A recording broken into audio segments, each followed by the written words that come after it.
This podcast is brought to you by Guiding Growing Minds, a social enterprise that aims to give all children the best opportunity to reach their potential and succeed in living rich and meaningful lives.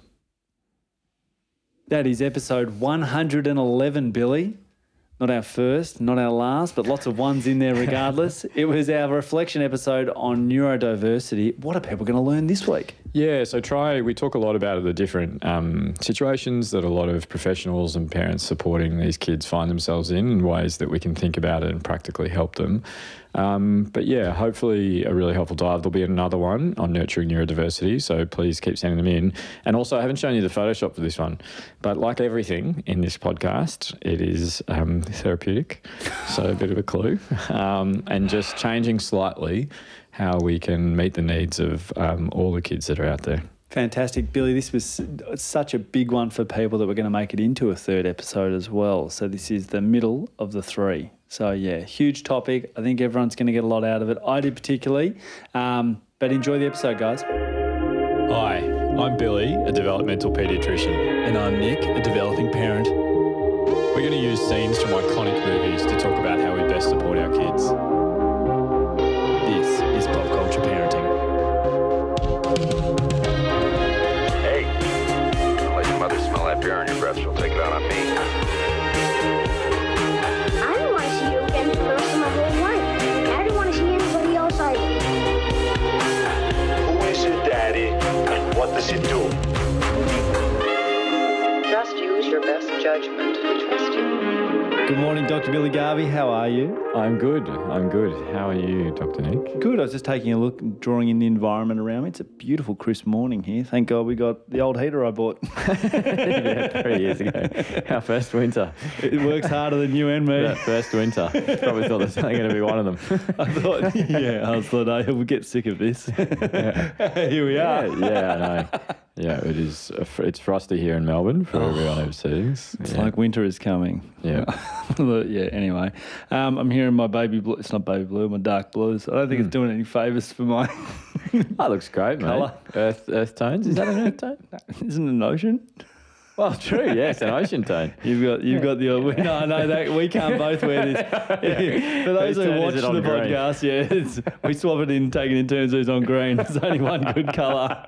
One really favourable colour for us, and it's like olive green.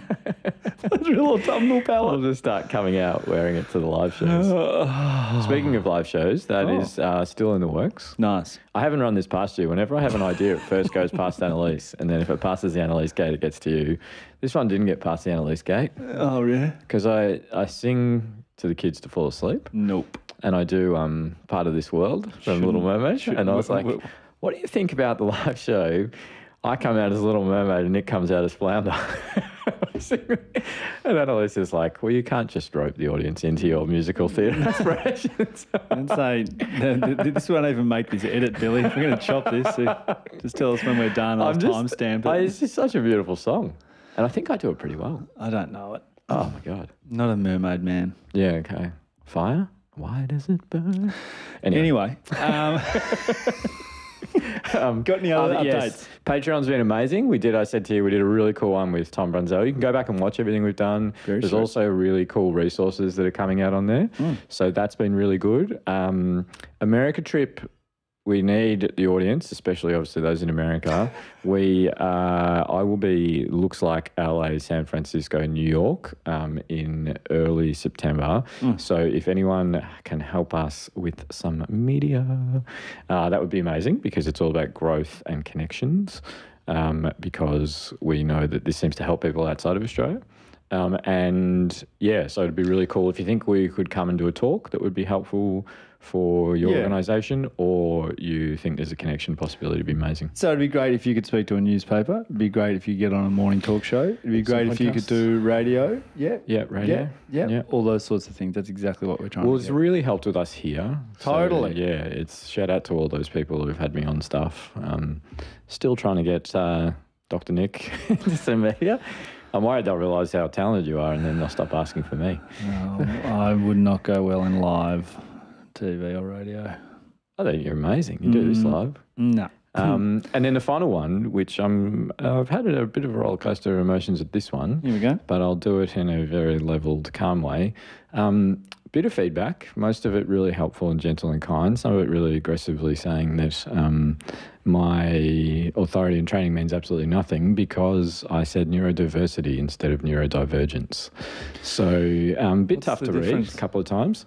So I intentionally did it because what we try and do with this podcast is capture everyone. That's why the Finding Nemo is not kids with ADHD, it's kids who can't focus. And neurodiversity is everyone, including the groups of neurotypical kids who don't have a different way in the way that their brain functions. It's really interesting. The reason I've done that is because I think this is important to everyone. And while I understand that it's really helpful to understand and identify as being neurodivergent, I also think it's really important that we are thinking about all these kids in the community that might be there. We've also seen a huge increase in rates of diagnosis, even in my time. So you'll be able to do the maths on this. But when I started learning about this, I'd been working with neurodivergent kids for a while. But when I started in 2001 at university learning about this stuff, the rates of autism, for example, in the community were 4 in 1,000. Wow, what? Now it's 1 in 40. Wow. So that's in my simple... Did you say it was 4 in 1,000? Yeah. That was 1 in 250, and now it's 1 in 40. Yeah. So it's like 6.5-fold, 6.25-fold. Bang. Yeah. Yeah.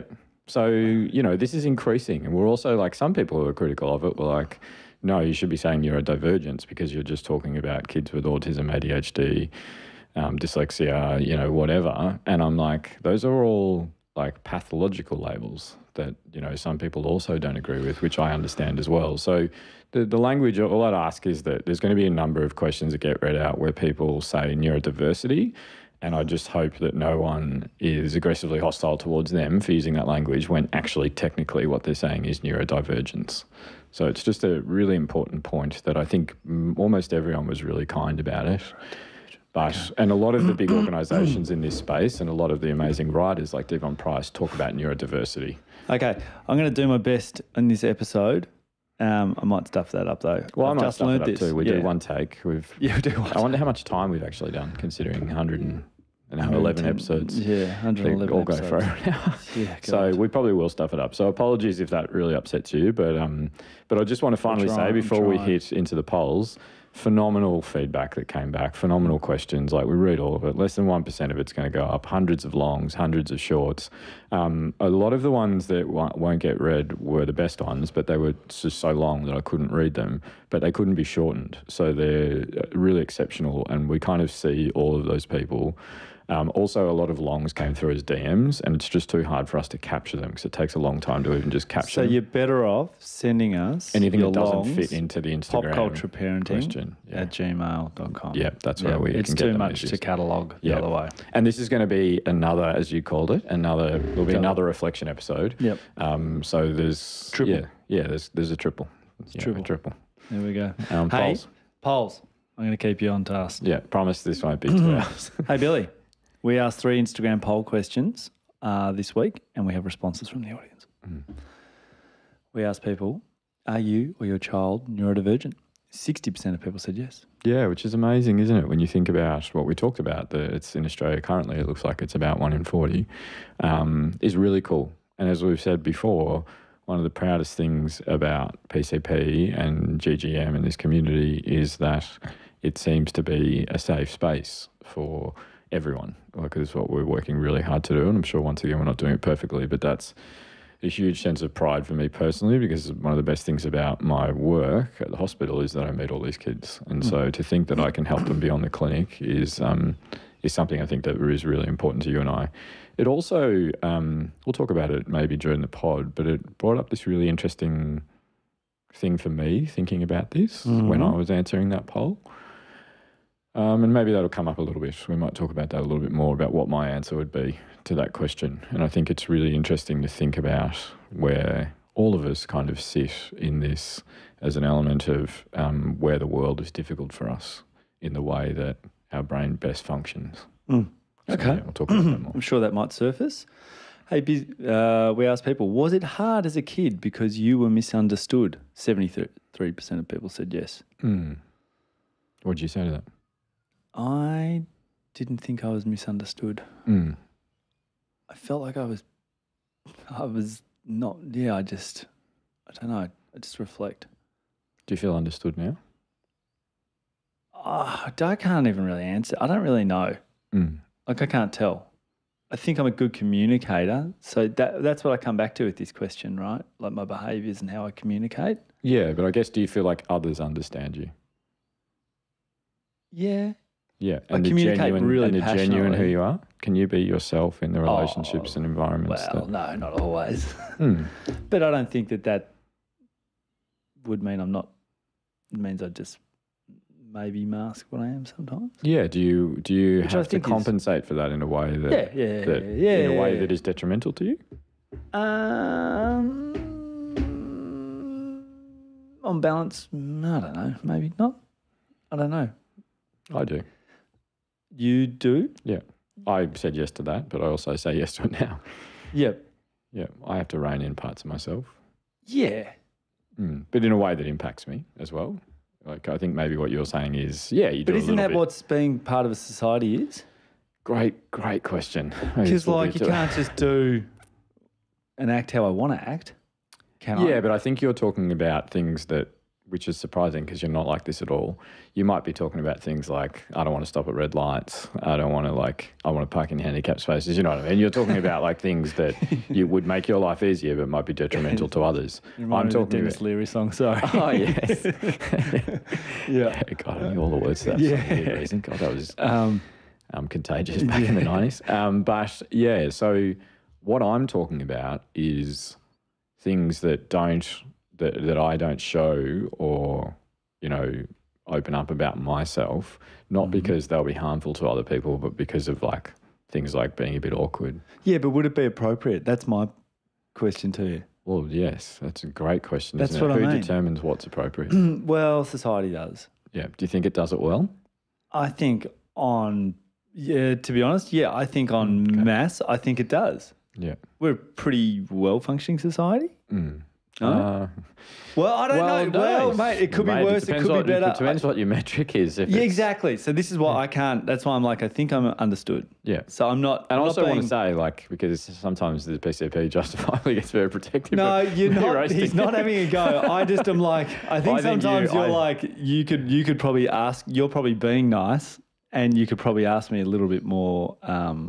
Frankly, I think outside of this room, you do way more for the community than I do. You are more protective in the relationships and how supportive you are of everyone. So that is really important.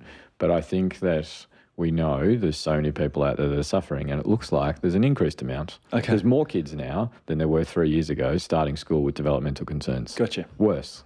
Gotcha. There's an increasing amount of kids presenting to emergency departments, an increasing amount of kids with mental illness. There's an increasing amount of adults with mental illness. So that's my metric. I'm not saying it's the perfect metric, but there's a certain amount of people that are making much more money. They'd probably say that things are working out fine. Yeah, I don't know. I think maybe we're lucky we live here, and it's huge privilege. Huge privilege. Yeah, you know what I mean? That's where I sort of come out from. I'm like, this is pretty good. Yeah. There's just a lot of people that society doesn't work for. We'll get back to masking. Okay. Yep, sorry. I've lost us early. Hey, Billy, are we good as a society at nurturing neurodiversity? 91% said no. I said no to this one. Yeah, interesting. Yeah. But I don't think they're the same. No. Are you trying to run those last two together? I think they're different. Yeah. So I know what you're saying, and I think I 100% agree with you on that. Yeah. And even some people that said yes, DM'd, like probably about 20 people DM'd and were like, actually, I meant no, sorry. Yeah. So, thousands of people answer those polls, so I don't know that 20 people would have made a percentage difference. But yeah, I don't think we are. No. And that's the problem, not to be a broken record, that we lose out as a society when we say this is a way that you have to be, and that is harmful to lots of people. We'll talk about this more, but certain ways of, no, you should just be able to tolerate that environment, or no, this is how you should actually communicate with each other. We'll talk about screening tests as well and the harm that they can do, and also the benefit they can do. There was also some feedback about kind of autism assessments and stuff like that, which I use. I've been on those teams and all that stuff. I'm just talking about it in a simplistic way when it's really quite complex. But yeah, I think we can do much better, and yeah, I really care about that. And I think, like, in my layman, thought on this is that like, we're not good at it because it is so complex and diverse. Well, like, the problem is it's so, yeah, I don't even know if it's a complexity thing. I think it's because we are so stuck in our old ways. Yeah, rigid with what we have, but then you might make accommodations for someone, but that accommodation doesn't apply to everyone with a diagnosis, and they need something very different. And that's why I think we're not good at it. As I wouldn't say we're there, even though we're trying. Like, we still don't. But like, if I was a teacher, because I'm in school mode, right? Like, I would find it hard to cater to everyone, but I don't really know. Definitely, and there was some feedback as well, which was beautiful. Actually, it was really beautifully delivered. Of like, me saying that teachers aren't teaching in a way that's not helpful and not trained in this. And they were kind of saying, well, no, they are. But as boring as it would be, people are free to go and read my PhD. There's 3 published papers in big journals about this. And teachers, the number one reason teachers leave the profession early is because they're not trained in this. We know they're not trained in it. We know they're not trained in it pre-vocationally before they get in. They don't have enough support around them. So evidence is there. Some people quite aggressively are like, well, come into my classroom and try and manage them all. I don't have that skill set in terms of doing that, but I do have a skill set in professional development. That's what the PhD was. And I've been in lots of classrooms. My PhD, over 6 months, I did 45 sessions with 6 schools. And so when you say professional development, you say you're helping teachers support kids with... So mine was building the capacity of educators to identify and support kids with emotional and behavioural difficulties. Yeah. Which is how a lot of these kids present. And emotional and behavioural difficulties would sit well, like neurodivergence would sit well underneath it, along with traumatised kids, a lot of anxiety, trauma. Bang, look at this. Yeah. It's amazing. It's not. I've got to talk very slowly, but that's sort of what would sit underneath what you'd be able to teach people to, or teach teachers to get better at supporting kids with. Yeah. She's a lot more to the teaching game than you when you're from the outside. Most important professionals in our community, this now, completely should be paid more, completely should be supported Teachers more. And GPs. They will influence, they're the most important clinicians, GPs. They're the most important doctors. GPs and maternal child health nurses, I reckon, are the most important clinicians. But in our entire community, educators will influence, like I often say this, the teacher will spend more time in a day with the kid who's struggling the most than I will in a year. Do you know what I mean? Like, what am I doing? That person's, the relationship they can build, the way they can support them in the real world, be sensitive and responsive to their needs and consistent and predictable and unconditional is a thing that I can never do. Most of us can't do. You can do it with your kids. You do it a little bit. You do it heaps with my kids, but that's your sphere of influence. Whereas these educators have 30 kids a year that will change their lives. 500 at lunchtime. And they'll be saving, they save kids. They change the trajectory of kids' lives. More than they'd know. Way more than they'd realise. And that's, I've had that experience. I'm sure you look back and think about some teachers that were great. And it was the relationship, wasn't it? It wasn't how, how much they taught you maths, although there probably is one educator that taught you to be amazing at maths. Berkey, my dad. Mr. Davis, shout out for listening. Don't think he'd be listening to it. I did have that, I had a cool teacher. Yeah, I did have a number of cool teachers, particularly him. Yep, very good. Yeah, he said I was going to, this is how old I am. He wrote on my shirt at the end of like year 6. He used to write on the shirts, leave primary school. Like, watch out, next Richard Stubbs is coming through or something like that. Remember Richard Stubbs? No, I'm much younger. So. I thought you were going to say, if coloured TV ever comes out, you'll be on it. Literally, the internet was a decade away. Hey, Billy, that's been good. Should we roll into reflections? Yeah. I believe you're up first this week. Okay, fumbling early on, which is not surprising. Okay, let's do reflections. Okay. Hi, guys. Firstly, I love your podcast. It's been so educational and has truly helped me become a better parent. This is my first time writing in. I felt compelled to share our story after your last episode. I'm a parent to a beautiful, happy, joyful 3-year-old boy diagnosed with level 3 autism, global developmental delay, and possibly ADHD, awaiting diagnosis. He's non-speaking and has high support needs.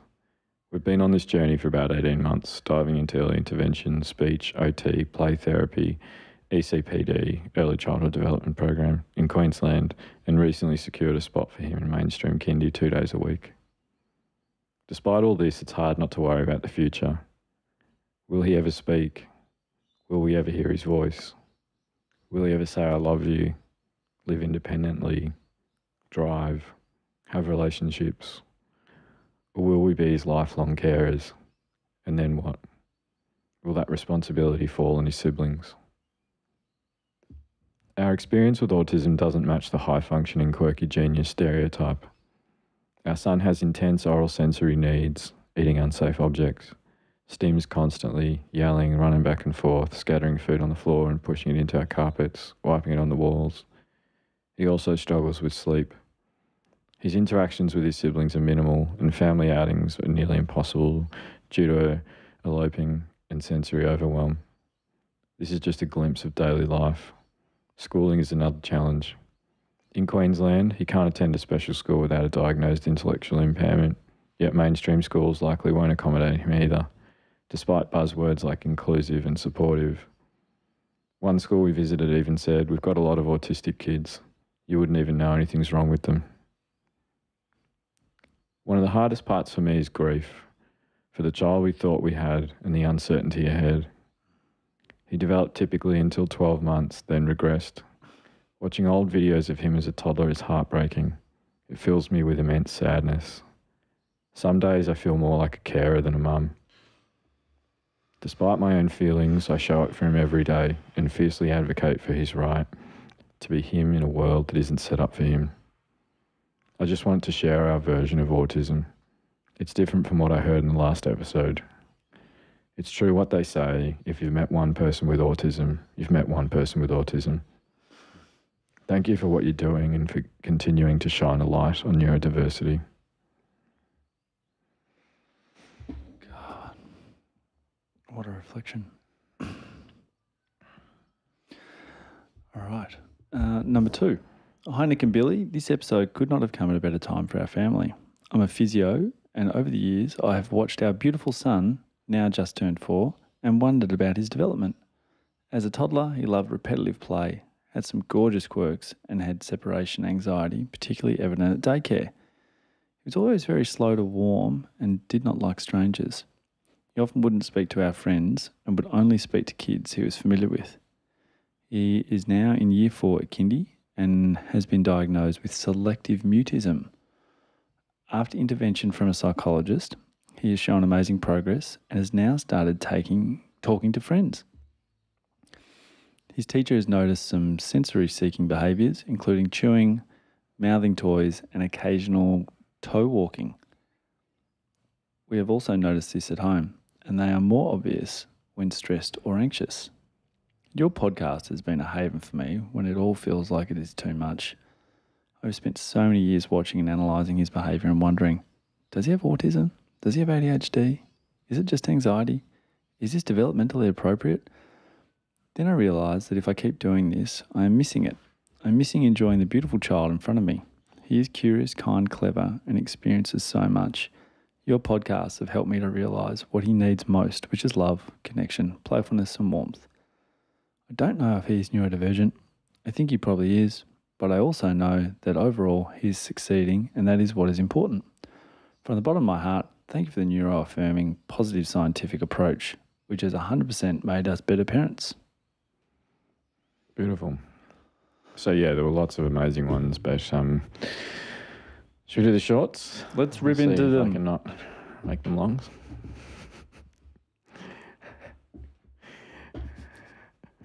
Hey, it didn't start with that. That's just me to sharpen you up every time. I'm like, oi. Do you think we are over-medicating neurodiverse kids and losing their creativity and strengths? So it's really interesting I might have said this before on the podcast, but back when I started in this space working in childcare, I did see a lot of kids that were, really difficult to manage in those spaces, and then they get medicated and they just wouldn't be themselves anymore. And it was heartbreaking, and that still stays with me when I'm choosing to write a script and try, start a medication. And I don't choose, the parents choose. My role in clinic is to give all the options, and then I give autonomy and, that power over to the parents that know the kids best, and also the educators and the other professionals. I've had a bunch of really the pod has been a bit tough this last fortnight for me. But it's really funny. It's almost like clinic, this is obviously ridiculous, but it's almost like clinic sensed it. And I've just had probably the most beautiful week in clinic that I've had. And one of the less big emotional moments was this amazing mum who's really common story in clinic, who's gone through the diagnostic process for their kid, but also realised now they have ADHD and they're on medication. And they're like, you know what? I've been using alcohol to medicate myself almost my entire life. And they're like, with the medication, I've realised I don't need it anymore. It's just phenomenal. It's what the evidence shows as well, that if you appropriately diagnose and appropriately medicate kids specifically with ADHD, you actually reduce their chances of substance use in adult life, because you're actually helping them function better without that cognitive strain. I spend a lot of time taking kids off medication, but I think when it's done properly, and we train fellows, we do not medicate ADHD, we medicate specific things that they're struggling with when non-medication options have been tried for a significant amount of time appropriately in an evidence-based way, and the child is still struggling. I don't medicate for parents, I don't medicate for teachers, I medicate for the kid, and the kid has a say in that from as early as they can. And it's the same. We know we don't medicate for autism. We medicate kids who have anxiety that has moderate or severe clinical severity that is impacting more than one part of their life detrimentally, and therapy has been trialled without resolution of those symptoms. There is a great complexity to how we medicate kids and what we think about, but we do it for the symptoms that impact the child, not the behaviours that we observe them having. Does that make sense? Right. Yeah, it's what's the internal experience of the kid. So many screening tools, diagnostic approaches, everything watches what the kid's doing and ignores what the kid's feeling. It's a really important, point about this, that even certain tools, without naming them, that are seen as the gold standard, observe kids. They were built in research. They are a gold standard of a research tool, not the best practice in diagnosis. Gotcha. And often there's a lot of rigidity. If you think about like a language assessment, it's saying this kid doesn't communicate in the way that they should. It doesn't capture the different way they communicate. And it then gives them a score that says you're really crap at how many words you can say or how much you look someone in the eyes, and completely ignores the internal experience of that kid and also the strengths they have in communication. So we are evolving with this, but we have a long way to go to actually try and understand the experience that these kids are having. And that's when we think about medication. But we always protect creativity and who the kids are. Anyway, sorry. That's all right. The first one. Okay. It's fine. Hey, Billy, how do you protect neurodivergent kids from family who are old school and saying it's just our poor parenting? So this is really common. Like I've done training in communities Just be tougher. Just be tougher, or it's all your fault, which is even worse. It's because of how you've parented them, which is awful.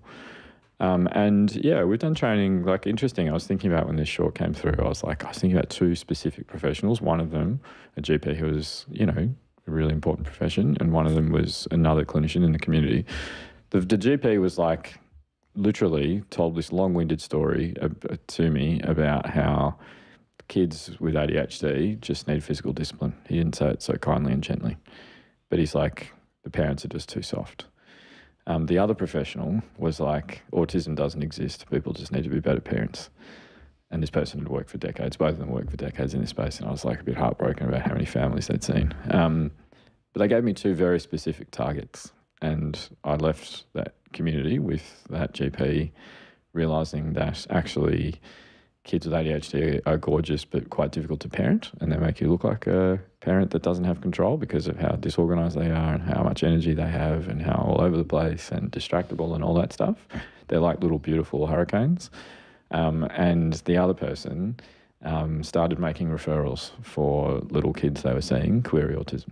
So it was as in they believed in autism and could see it, and then were providing a different lens of the kids and talking about it in a different way to the parents. So yeah, that's a very outdated approach that unfortunately still exists. One of the comments came through that was really derogatory overnight. I had an awful day the next day realising that I'd missed it. And it's really beautiful because I actually sent a DM to the mum apologising because of how hostile someone had been about, like, you just need to be a better parent. My kids shouldn't miss out because yours needs to be accommodated. And it's funny, I sent a DM like really worried about this mum, and she just sent this beautiful message back that she was like, for every one of those, there's 100 people that celebrate my kid. And I was just like, isn't that amazing? How good. Just, yeah, that was like therapeutic for me. I was trying to help her and she helped me. So, yeah, so anyway. Amazing. God. Hey, Billy, my son is 7. He said he hates being autistic because it never fits in. I struggle with what to say. You got anything with that? What would you do if one of the girls said they hated something about themselves? I'm just trying to think specifically what they've said. I'd have the wind knocked out of my sails, to be honest. Yeah. I would. So what I would say is, I try not to dismiss it. Which is pretty much what I've been doing for about 5 years. But I'm curbing. I'm curbing. I've seen you. Curbing. That's what I mean. Do you know what I mean? Like I'm curbing that. Oh, that's ridiculous. You're fantastic. Yeah. Because that doesn't really help. Well, you're just telling them they're wrong. So would I explore it with them? Yeah, I would say, I'm so sorry really tough. you feel like that. That must be awful. Yeah. That's what I do. Yeah. And then what do you do? Like, which is hard to put you on the spot like this. No, then I'd be like, like that must be awful. How does it make you feel, or when do you think it gives you the most grief? Explore it with them. Yeah, open questions. Yeah. Safe space, not judgmental. I'm here to help. Yeah. You shut down, I back off. Yep. Oh, yeah. Trying to create not good at that when you shut down and back off bit. Yeah, that's fair enough. Like I could just push harder. Well, you're just trying to help. But also, what's the environment I'm in like? Yeah. Is there the space and time now to talk about this? Can I get to a space and can I make the time? You know, there will be times where we can't. A lot of people talk about my teen comes to me right at the end of the day and let's talk about this stuff, you know, or it's right before school or whatever, but try and make the space to have those conversations and let them lead. You know, and then what the actual answer is look at the environments and relationships that they're in and think about where are ones that celebrate who they genuinely are and resource it and pull resources out of other things if you need to. And that's what a lot of people who succeed in the homeschooling community would say. You know, that's been the experience. And a lot of schools are working really hard to keep those kids with them and need to work, you know, continue to work hard. And we need to, especially individuals like me and organisations like Guiding Growing Minds need to come around schools so that they have the capacity to do that. But that's the actual answer for that kid. Yeah, okay. Yep, okay. A lot to learn there. I can do that better. Hey, Billy, how do you encourage kids who are anxious and ADHD and have ADHD with removing the mask, not just at home? Tough one. It's not fair to put you on the spot for that one. Encourage kids who are anxious with ADHD with removing the mask. So about or even any neurodivergent child, how do you get them to remove the mask? So what is the mask? The mask helps them function around everyone else? Is that it? I'm asking. Yeah, totally, yes. Yeah. Like you mask so you can sort of fit in? Yeah, but at a huge cost. Totally, I know you know that. But the mask is, in one way of thinking about it, the mask is a shield, you know, and they have the shield because they don't feel safe. So it's not about them taking the mask off, it's about the environment being safer. For them to truly be who they are, express the difficulties they're experiencing in the sensory components, the social components, the communication components, you know, the focus components. And so they can say that. And, you know, you think about, we'll talk about schools more in the next episode because there's just so many questions about schools. But the amazing Tom Brunzell talks about this, about like how do we have rhythms in the relationships that make sure kids feel safe. So What's that mean? So instead of like, if you walked in here and I just went, hey mate, how you going? How's this weather? Like, you know, that's a very performative, superficial way of, you know, connecting with you. But you come in and I'm like, genuinely, how's your week been? And I'm working very hard not to just tell you about how hard my week's been, because you're such a safe relationship for me. But, you know, like, and how do we do that? The amazing guys at Berry Street Educational Model talk about, like, every single school, every single kid in every single school needs to have one champion. You know, how do we think about who that champion is that helps them to, you know, feel safe, take off masks, all that stuff. So it's not the responsibility of the kid to take off the mask. It's the responsibility of the environment to be safer. Does that make sense? Yep. Yeah. Yep. Okay. Do you get it? Yeah. Does it? Yeah, it does. Yep. So you and Annalise are completely safe environments for me to be here exactly who I am. Yeah. It goes back to what you were talking about. I know that I've got, you know, a sense of humour that not everyone finds funny, but I'm comfortable with you and Annalise to tell those jokes. I'm comfortable to have the emotional sensitivity and reactions that I can, because I know you won't withdraw from me because of it. That's what I'm trying to get. I'm just trying to get my head around, like, how do you do it? I mean, well, you do it for me. But I can't control every other environment. No, but you... Like, how do you make school a safe environment? Like, it can be tough. So say one of your kids is struggling and you found this thing that helps them. Yeah. You just like... Communicate that to the school? Yeah, the specific thing in a strengths-based approach of, I want to help you help my kid. Like, you're really important to her. She really wants to be here and succeed. This is what we're working on. This is what we found helpful. Is there anything you guys are doing that's helpful that can support them? Like, it's very interesting. We talk a lot about...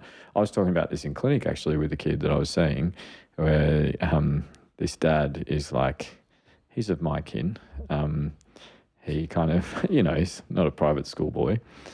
And it was really interesting because he was talking about all the things that set his kid off. And he's like really, really struggling. They're at the point where they're like, we can't do this anymore with this neurodivergent little boy that they've got.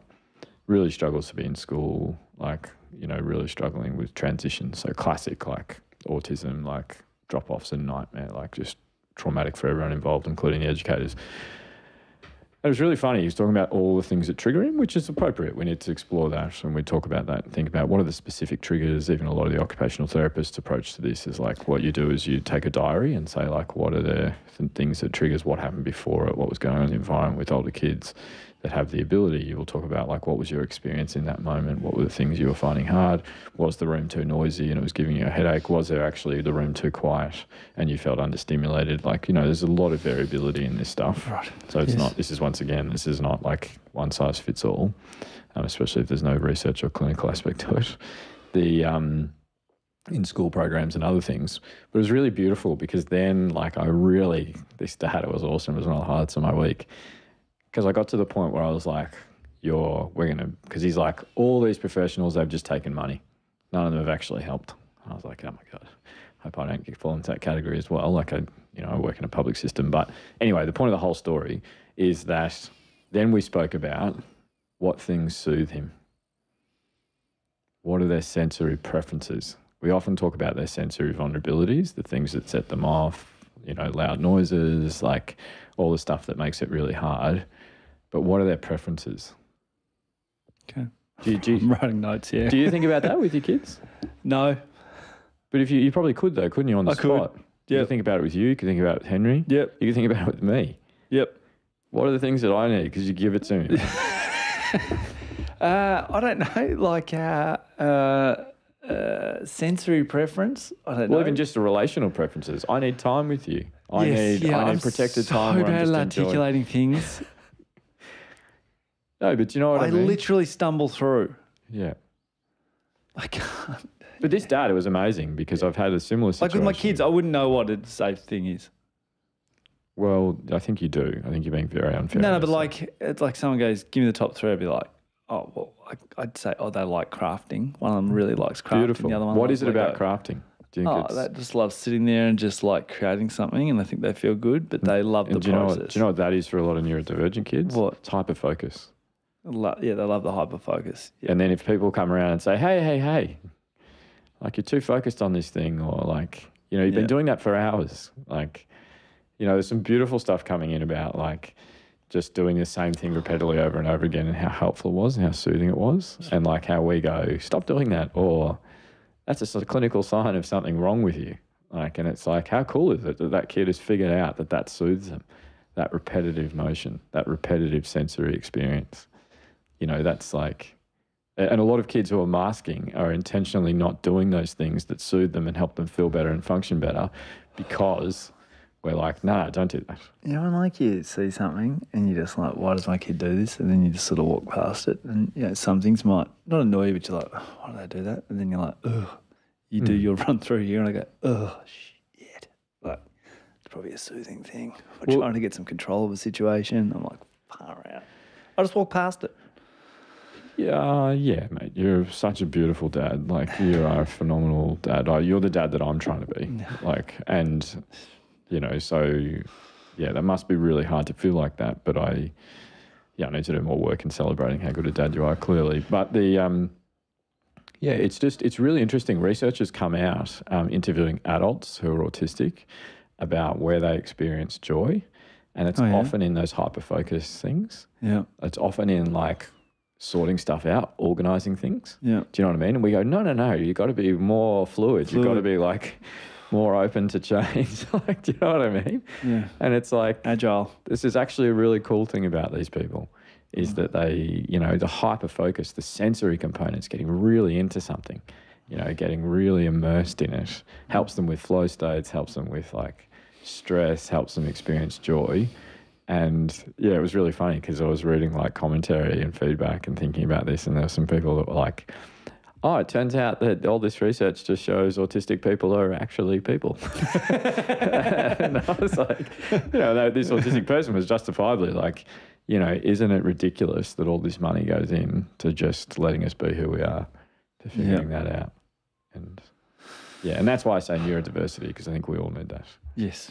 Hey, Billy, how do I stop the aggression from my 4-year-old daughter with ASD? Yeah, figure out why. There's always a reason. Yeah. So we don't look at behaviours of concern. We shouldn't even really be talking about them like that.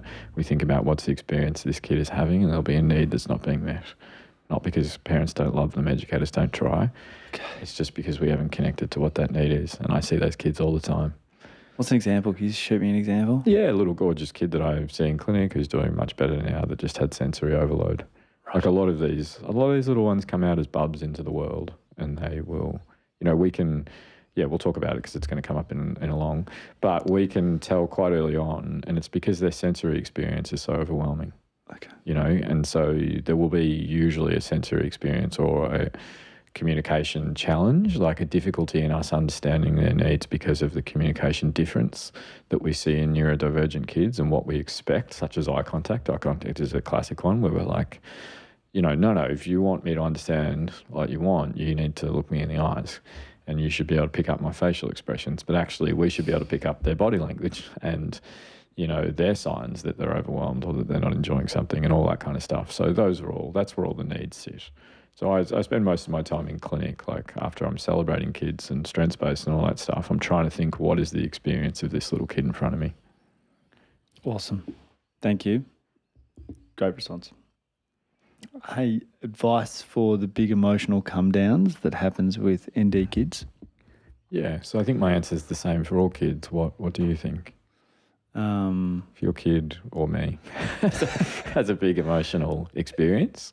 It's, chat to them and say, this looks like it's really tough for you, and then explore it with them after that. Yeah, so I think you just like, maybe a silly analogy, but you just want to create safe landing pads for them. Do you know what I mean?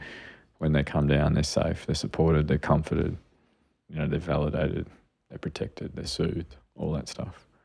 But I stuff this up heaps, like simple stuff, like, you know, if you're splashing water in the bath and out of the bath and stuff, having like an awesome time, and then they do these like hot laps even in the middle of winter, like Rudy Nudie, like hot laps around the house, and we all shout about it and all this stuff.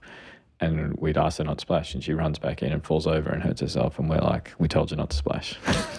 Did that last night. But you know what I mean? And she's like crying, and it's awful. Why do we do it? And I sat with that for 2 days about like... did you? Just like... I don't see it, but I'm like, well, I told you. Like, don't do it. Like, that's what, and then they do it. And I'm like, Yeah, but I know you know sing that this. rhyme. Exampling of like me stuffing it up, but they're just so overwhelmed by the pain and the whatever experience that they've just had that they're not sitting there going, oh yeah, cool, you're right, actually. There's a lesson in there. More the baiting. One of them will get onto like a little a song or a ditty they're singing, and they'll pull the other kid in, and they'll say their name in the middle of the song, and I'm like, I don't think she likes that. And then one will react like she's not liking it. I'm like, I wouldn't do it again. And they do it again. And then the other one goes and I'm like, I gave you had a lot of warning. It's so bad. So do you want a hot tip? What? What do you want them doing instead? Oh, yeah. So instead of just putting your sister's name in that song, why don't you do this? How does it sound if it's my name? Yeah. All right. But you know what I mean? No, like, I'm doing it wrong, but I'm just it's really good. Throw the water on this part on the wall that the bath's next to. Let's, there's a sensory component need in the kids playing with the water and having fun. Yep. But instead of saying stop throwing it out of the bath, it's like throw the water over here. Make it even more fun than throwing it out of the bath. Give them the connection and the reaction around what you want them doing and engage with them in it. It's a really good example. So be part of the song, mate. I know you've completely shot down and didn't laugh at all at my Little Mermaid plan, but maybe we'll do a poll whether the Little Mermaid's going to be part of the show. Speak to the editors. As I said, I can it's just not see you making coming it out into here. the episode. So she sings with this like blue fish. I'm going to have to edit this part too. Mate, I can just see you coming out in this big shopping. It'll be a 14-minute episode. Everyone will be like, oh my God, it's usually... There must be something He wrong. must have really talked some shit. Hey, Billy, 2 more shorts. Any tips on managing overwhelm, overstimulation as an ND parent? Yeah. So I think it's all about like the same kindness we're trying to give to our kids. Like, what are our needs? Drop the demand that's around us. We've talked about that a lot. But in the same way, I think it's really important. We had so many beautiful reflections like this of finding what are the specific things that meet your sensory needs, your relational needs. Like a lot of people talked about, and I relate to this performative social expectation and then how you're just exhausted and need to go into a hole. And I do that. I love being around people, but God, it drains me. Like, so thinking about... it's quite funny. I was thinking about this with clinic this week because things have been a bit tough with the broader advocacy work. And I was like, I don't get, someone just sent in a message where they were like, it must be so wearing, like it must take so much out of you what you do in clinic, but it actually fuels me.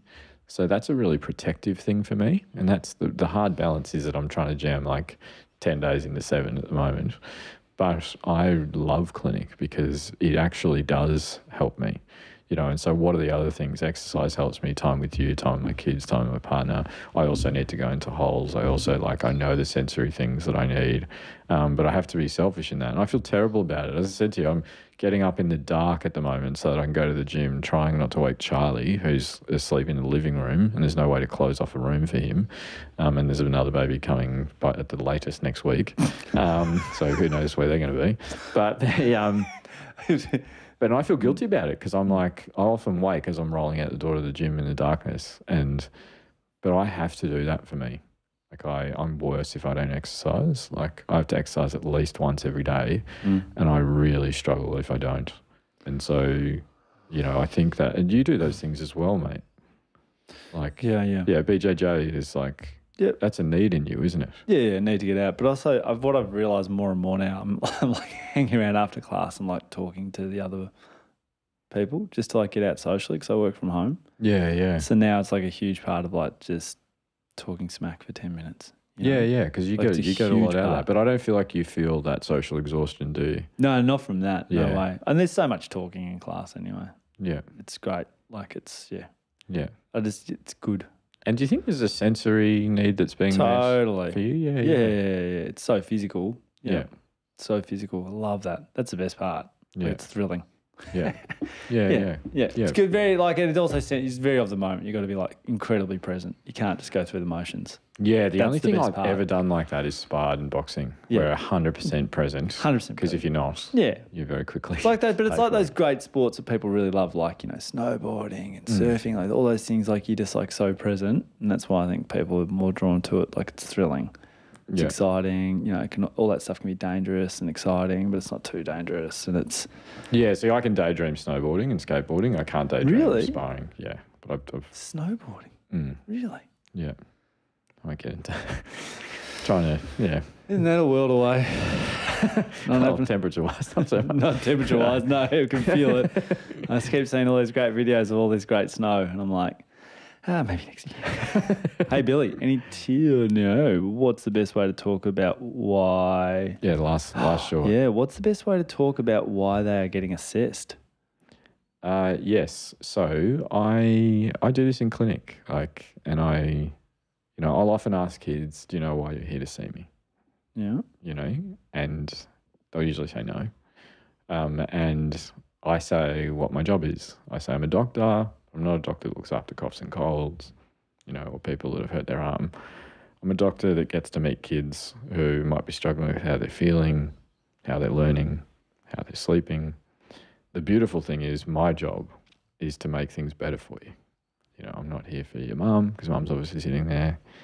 I'm not here for your teachers. I'm here for you. And my job, and I get paid for it, which is pretty awesome, is I get to make things better because things should be better for you from what I hear, because I've heard all this awesome stuff about you, and I've heard that some things can be a bit tough, and we're going to change that.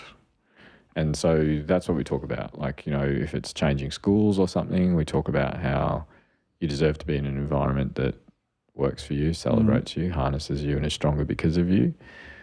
Let's see if we can find that place or make this one really unlock your potential and get to really, take advantage of all the awesome stuff about you. And I genuinely mean that. So I think that's how we do it. We don't do it from something's wrong, we're sick of you doing this, life's too hard because of you.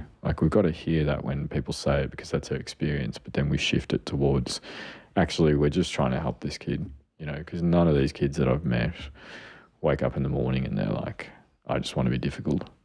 They're just stuck in patterns of behaviour that are, meeting a need. As I said previously on an episode, these are all adaptive in their mind, the ways that they're dealing with this. Okay. Same as the 4-year-old that's violent. Yep. There's a reason. Cool. Billy, we're going to rip into the longs. I think we have 5 longs this week. Yep. Top of my head. Billy, dear Nick and Billy, if you read no further than this, I just really want to say I need that episode about should I get my kid assessed. Yes, we had a lot of people. So where this came from is a lot of people in the comments of our Instagram, a lot, dominated one of the posts on neurodivergent kids about should I get my kid assessed? Just set that up. Yeah, right? Yeah, cool. Definitely. I have 3 children I strongly suspect are neurodivergent, but none of them have formal diagnosis. The biggest barrier is cost. I simply can't afford private assessments and I feel lost in the public system. I want my kids to feel seen, validated and connected to a community that embraces who they are. I know a diagnosis could offer them identity and access, but would it offer practical supports we can't get already? We currently scrape by to afford therapy where we can, and I know we are lucky to be able to do that. Resources like your podcast help me so much in parenting in a way that validates their experience and advocates for them. It's one of the few free lifelines I can turn to, and I just want to say, please keep doing what you're doing. It's making a real difference. When I think of diagnosis, I also worry about stigma. As you know, labels are often deficit-based, and I've seen how they shape others' perceptions. If I had the money, I'd get the diagnosis and use it only when it serves my kids. But without the option, I wonder, can we be okay without it? Here's where we're at. My 9-year-old sees a psychologist who suspects autism, but a formal assessment is $3,000. My middle child receives speech therapy and struggles with literacy. We're on a long wait list for a free developmental paediatrician at our local Aboriginal medical service.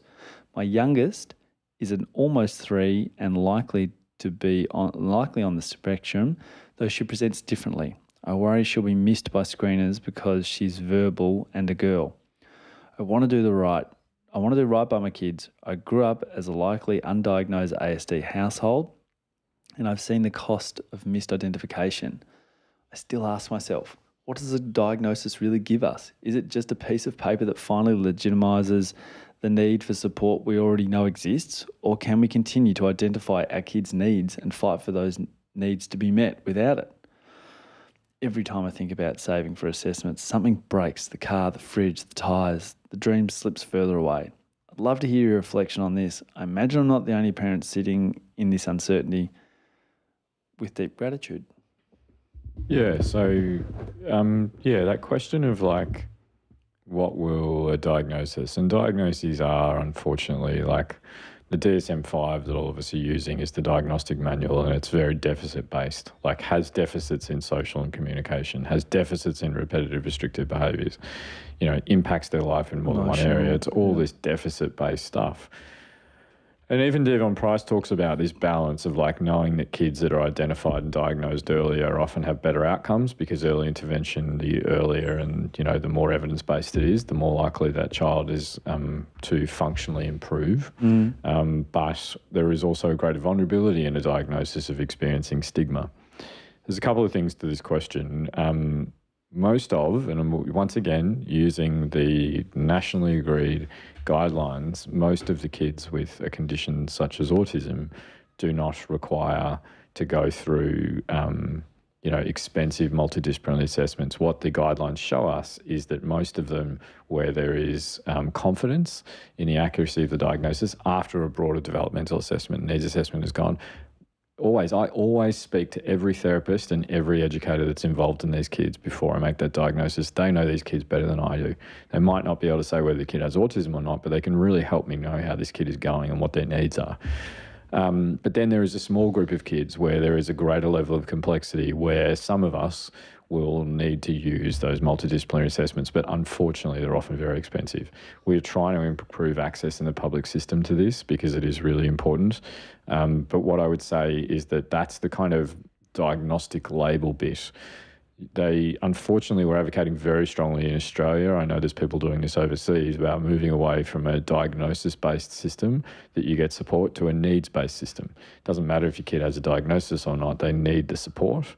The support gets to them because, once again, it benefits our whole society. This pays off. That's why these are like insurance schemes. That's why they call them that, because they say, little Billy, if we support him now, will be more productive in our community. He'll be more engaged. He'll need less support in the long run. Like they're not. It's not a kindness thing. It's a spend $1 now, save $100 later. Yeah. So they're not being kind. It's an investment.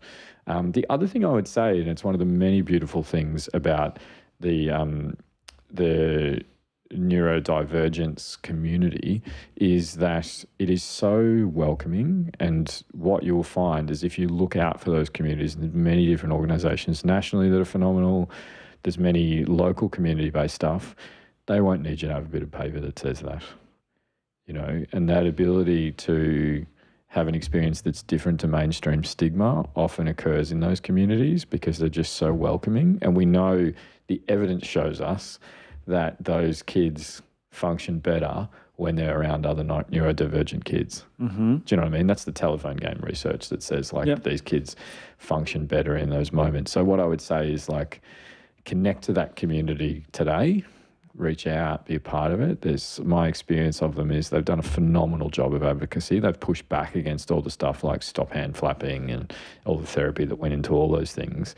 They have a really powerful lived experience voice that is equally important, if not more so, to the clinical bit, and reach out to them. But also like look in your community for pathways for people that do have experience in this where it isn't thousands and thousands of dollars, because we've just seen a huge business model, especially in the adult space, push up now, where you would probably know mates, I know mates, where they go and pay thousands of dollars now. They have one appointment, they get diagnosed with ADHD, and unfortunately then they'll get a letter telling someone else to start the medication and no proper assessment's been done, excluding things such as possible anxiety, and that medication makes it worse. And both those conditions have difficulty concentrating in them. So if you're just looking for ADHD, that's all you'll find. Okay. Yeah. Wow. Yeah. So, yeah, it's an amazing question though. Yeah, it is. A lot of people gravitated towards it. Gents, bloody love the pod.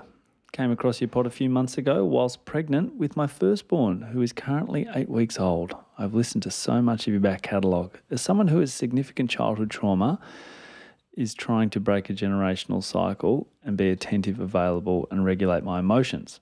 So, when I was pregnant, I sought out advice and information that would help me do better, and I found your pod, and oh boy, am I grateful for it. I'm emailing you today for the first time as I am neurodivergent. I've got dyspraxia, and my husband is undiagnosed ADHD. So while this is in mind, I want to make sure I'm present enough for my son that I know what signs and milestones to look out for that might indicate he's also neurodivergent, and then how I best support him. I know this may depend on an individual's needs, but as a child who was not diagnosed till I was 16, who hated school, felt stupid, and whose self-confidence still suffers as a result, I want to do what I can to avoid the same experiences for them. Thanks again, gents. The work you do is so key for so many. In my experience, most new parents don't have a traditional village community they used to, and I think the pod is going a ways to help reduce the gap that we have in our support network. Cheers. There's a clinical answer to that, and then there's like a more philosophical one. The clinical one about early signs, it's really interesting. A lot of the research, what they did is they did retrospective analysis. So what they did is kids who had a diagnosis of autism, say at like 10, they would go back and watch old birthday videos and observe what the differences in the kids were. And it kind of is in alignment with what we see as early deficit-based stuff, which is usually non-verbal communication. That's often the early experience, or sensory overwhelm. Does that make sense? Yep. So those are often the early signs, even when we follow kids. So say we know that, there's an increased chance if your parents are autistic or have ADHD or whatever, if we watch then those kids really closely, the earliest signs we catch that are identifiable to clinicians like me are often around sensory overwhelm or complexities of language such as non-verbal communication, not language delay. So language delay is not associated with it. Like Charlie's behind in his language development. The majority of kids his age that are behind in their language development will not end up with a neurodevelopmental diagnosis. Yep. It's about 15% of 2-year-olds will have that. About 6% of kids at school entry will have it because there's new kids that emerge. Majority of them, by the time they hit school, will not have language delay. Another beautiful thing, though, around clinical examination, when you watch these kids really closely, they actually show strengths before this in things like pattern recognition and discrimination. Like these young kids in like early first 1 or 2 years of life are actually better at doing things like picking the odd one out of patterns and things like that. And this is their attention to detail. This is their ability in their brain to pick up every bit of information. Now, that's also the reason that sensory environments can be really overwhelming because so much is coming in. But also when they can focus on stuff, they will discriminate better. So they might struggle with discriminating facial expressions, but geometrical patterns, for example, they're much better at it. And so it's this really interesting difference in the way that their brains work. Now, there's also a philosophical question around like, we should just watch every kid and see how they're going. And I completely understand someone being like, I wish I'd been identified earlier, but we should actually be using the same lens on every kid. What's their experience like? Are they succeeding? Are they having growth in the things that matter to them? Are we unintentionally pushing them towards things that actually cause a lot of strain, sensory overwhelm,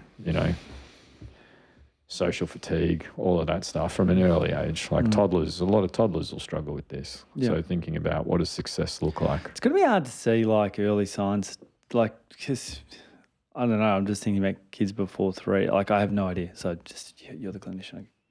I completely can see that. But I'm like, there's so much going on for like between 1 and 3, I reckon, for a kid.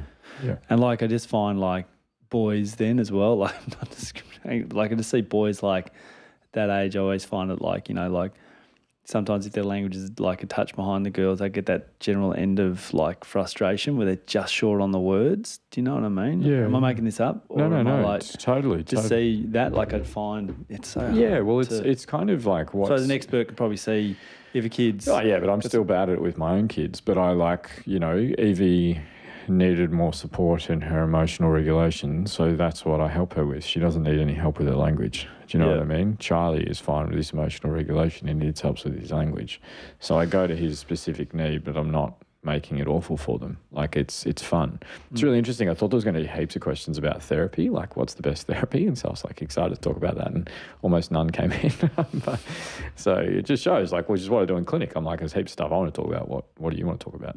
And the community didn't seem to want to talk about that. But I'll still fit a little bit in here. A lot of one of the best evidence-based stuff, especially in the early years, which is kind of naturalistic, environmentally based, like let's do what you're doing instead of sit in like a structured therapy environment, is just getting down on the floor and playing with these kids.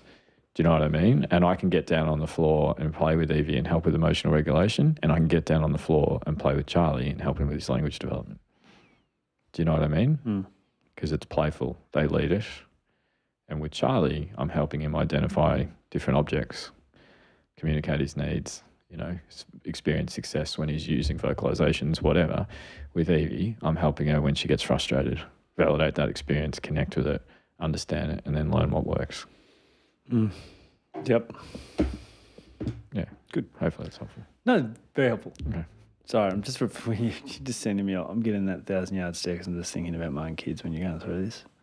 And then I have to come back. Sorry, I just. But it's a constantly evolving thing, isn't it? Like, their needs are going to change all the time. There'll be times where you're like this, cruising, and there'll be other times where you're like, oh man, I'm really worried about them. How do I find that game to connect with my kid on that thing that they need to work on? Find it hard, Billy. Cool. Sorry. 3, yes, that's right. Yes. Hi, Nick and Billy, long-time listener and lover of the pod. Love your work, exponentially changing lives and breaking cycles. God's work. My friends. Okay, wow. I'm a mama of 4 kids. Yes, 4. Insane. What have you got for 4? Because a few people wrote in and it's like, Nick, 3 kids, parents that are relaxed. Who are you hanging out with? Have you got any 4s? I've got, I hang out with one family that's got 4. Like 4 under, I reckon, grade 3. Yeah. I'm like, right. They're great. Yeah. Happy. Oh, I know the dad a bit more. Lovely, like always smiling. I just think there's like that. I think, like that. Yeah, you just let it flow. You just let it flow. That's what I say at 3. I'm like, at 3, they just go, I see the ones with 3 and they're just like. Makes me think of that Simpsons quote, these goggles do nothing. When he's like the wave of media. He's coming. Anyway, sorry. Yeah, I just find, anyway. 4, insane. 1 neurotypical 7-year-old girl, a diagnosed neurodivergent 11-year-old boy, an undiagnosed but suspected neurodivergent 4-year-old girl, and 1-year-old girl who is anyone's guess. Her leg kicking and head bobbing has got me suspicious though. Ha ha ha.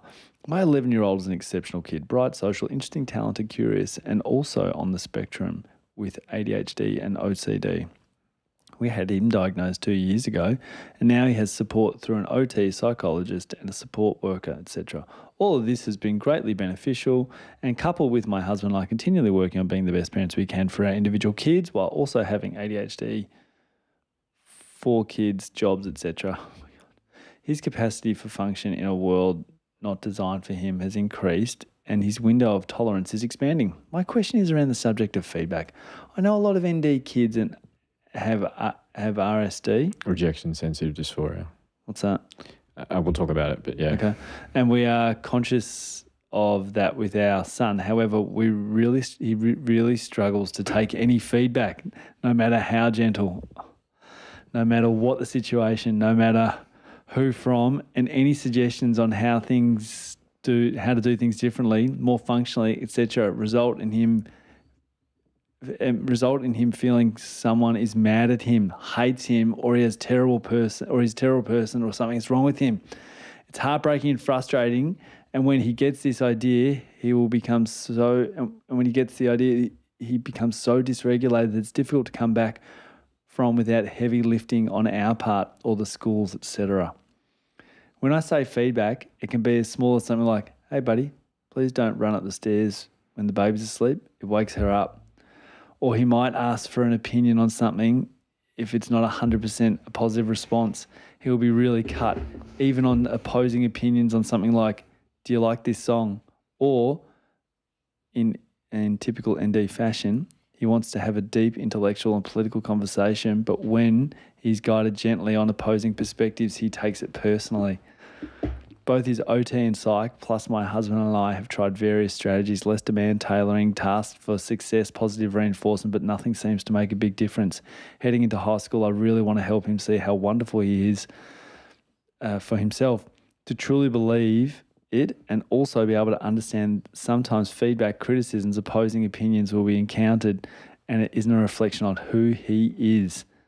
This is a kid who is immensely talented beyond his years in most things he puts his mind and hands to.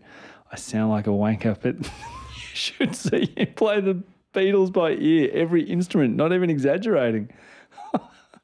Support from a small community, more recently a good group of friends, adult mentors, and pretty consistent external validation from people around him. He is celebrated and loved and appreciated and shown love by his peers and family.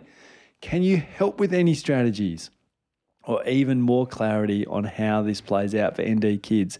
It's a big challenge for us and him. Big thank you in advance, team. Love your work. What's playing out for the kid, Billy? Who are you thinking of when you... Get going. This is a long... Give me the dates. This is great. So RSD, or rejection sensitive dysphoria, is really common. It actually doesn't have a yet, and yet is the important word. It's not a classification yet, but it is really commonly seen in kids with ADHD.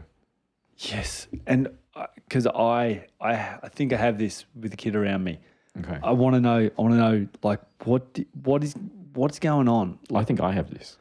I know you were thinking I was thinking of you. No, I'm thinking of someone else. Mm. But I know.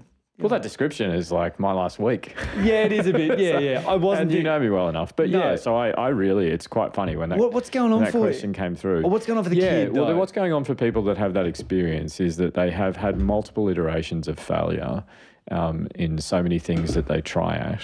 So they have this hypersensitivity. They have this threat seeking. They have this lack of self-worth when they don't immediately succeed at something. I know, it's so hard.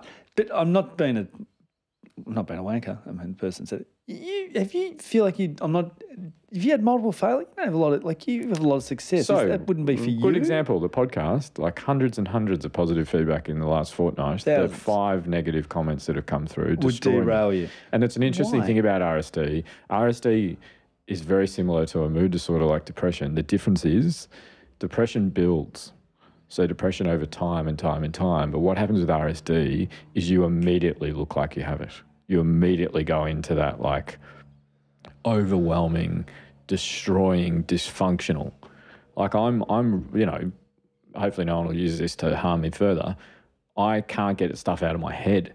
I'm writing, I'm sitting in clinic thinking about it, feeling like a failure, feeling upset about it. That's a lot of these kids experience this over and over again. And without getting too much into it, actually thinking about it and then that question coming through and thinking about all the research around RSD has made me think about myself in that context and in the frame of neurodiversity. Because I remember someone sent in how I said I wasn't that smart. And they were like, that doesn't make sense. And I'm like, I failed through most of school. I failed through a lot of university. Right. And I still fail a lot in life with things like that. One tiny bit of even constructive criticism I really struggle with. You know that. Yeah. And so a lot of these kids have the same experience and they're I'm a minute over 40. They're in their, the young years.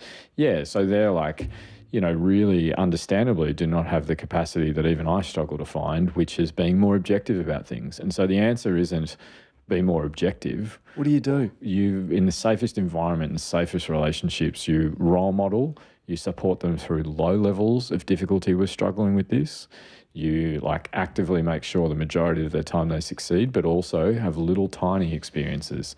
One person sent in stuff about it's not about increasing window of tolerance. It's about us just being who we are and the world letting us be like that, which I completely agree with. The problem is a lot of kids, the way the world is, can't leave their bedroom. You know, they constantly have everything needs to be perfect. So we actually have to, when the child chooses it and says, yeah, I'm finding this really frustrating, I want to work on it for me, not to perform as someone else wants me to, then we help them build the skill set, you know, around that frustration tolerance, remembering that is emotional regulation and skill acquisition. How do we think about in this specific thing of taking feedback? But it also goes right back to our stuff around attachment, that insecurity, that self-worth, Pretty Woman. Like, so many of our episodes have been about building the foundational understanding and then skill set to support these kids in the fragility they have of feeling like they're not good enough or they're worthless unless they're perfect. So it goes back more towards the self-esteem stuff. The self-esteem stuff, the practice in safe environments, low levels of difficulty, like, which is what this person is doing. Often the kids that are failing, especially when there's this much consistent support around, is the stretch is too much. Or there's an underlying need that's not being met, such as anxiety.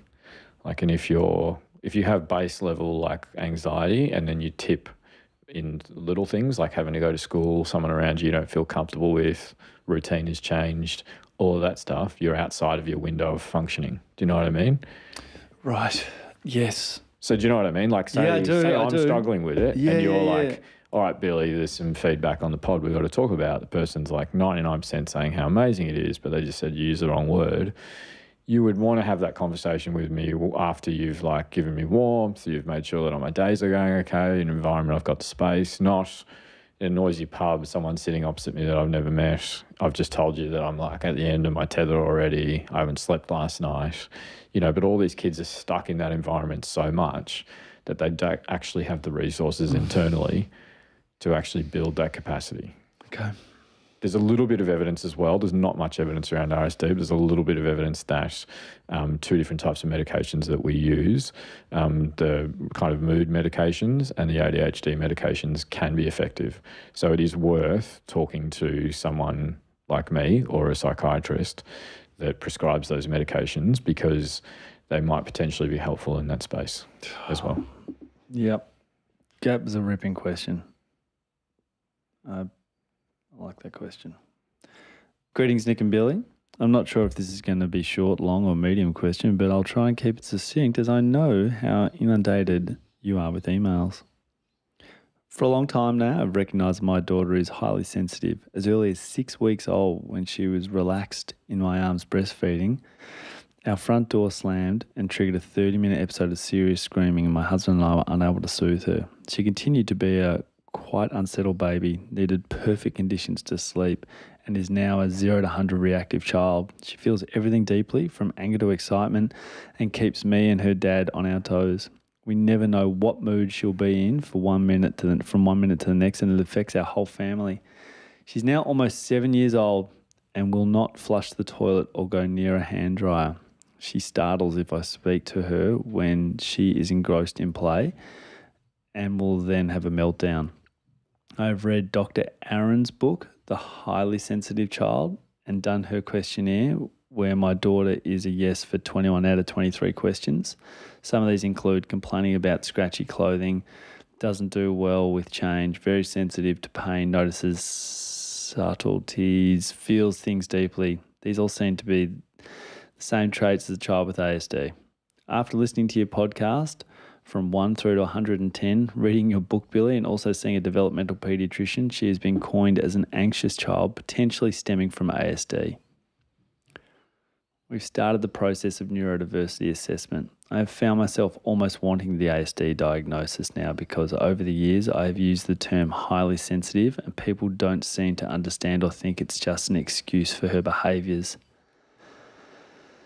I would like to know how you can tell whatever your child I would like to know how you can tell whether your child is autistic or just highly sensitive, or are they just two different terms for the same thing?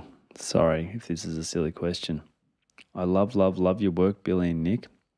I look forward to each episode and share them with all the people I know. Thank you for the life-changing work you're doing. Cheers. You're both included in my list of people you would most likely invite to your dinner party. Well, I like steak and red wine. But I'll have anything. So Who would make your cut? Dinner party. You. I'd have some Wow. chicken pizza. So I know you'd come along.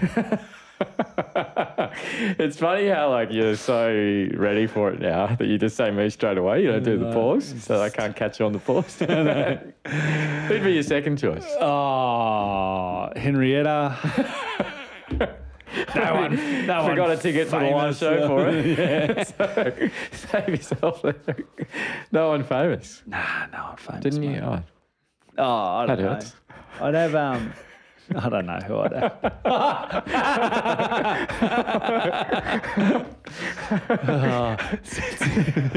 Yes. Go on to the second one.